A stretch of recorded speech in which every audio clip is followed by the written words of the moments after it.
जय जगन्नाथ आपण मानकु प्रज्योतिष्वल को स्वागत।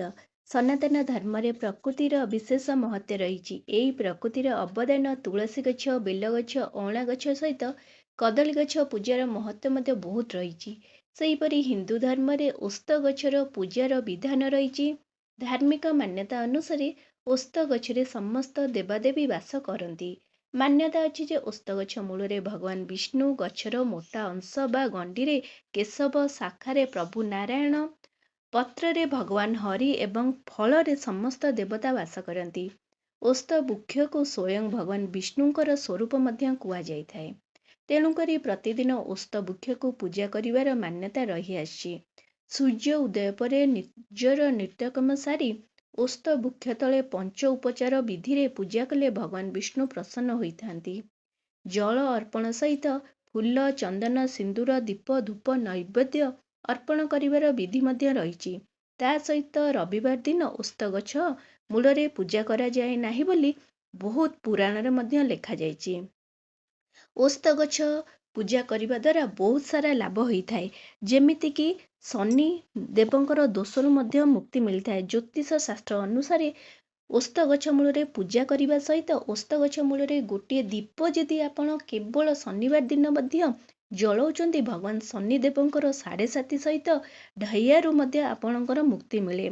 आपण जदि प्रतिदिन ओस्त गछ मूल को पंचोपचार विधि रे पूजा करूचंती आपणक पितृदोषरु मुक्ति मध्य मिलिथाए। ता व्यतीत प्रतिदिन आपण जदि ओस्त गछ मूल जल अर्पण सहित जल अर्पण करने सहित पंचोपचार विधि रे पूजा करूचंती माता लक्ष्मी आपणक उपरे आशीर्वाद प्रदान करतांती। ता सहित जीवन में बहुत सुख समृद्धि आसी थाए।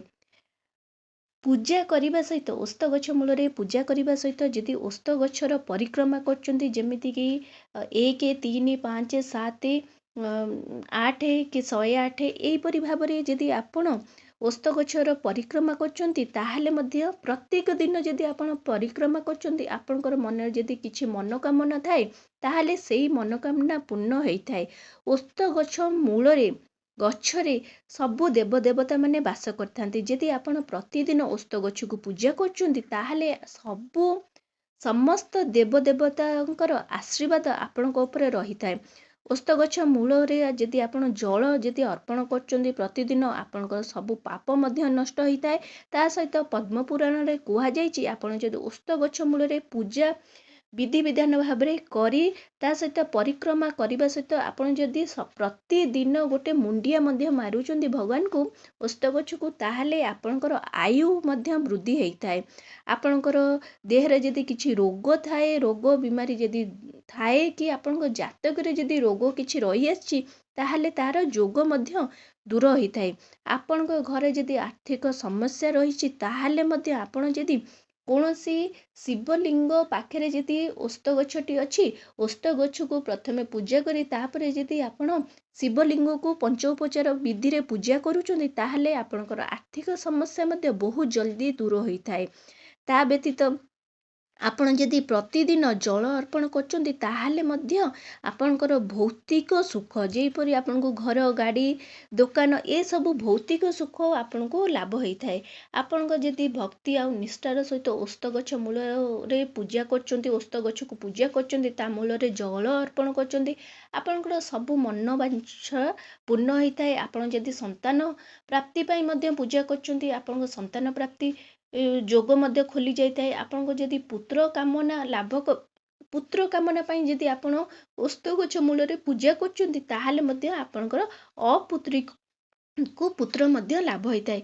अकाल मृत्यु रक्षा मिलता है। ता व्यतीत आपण जदि ओस्त गछ मूल जप होम देवता आराधना करूचंती ताहाले ताहार अक्षय फल आपनको लाभ मिलता है।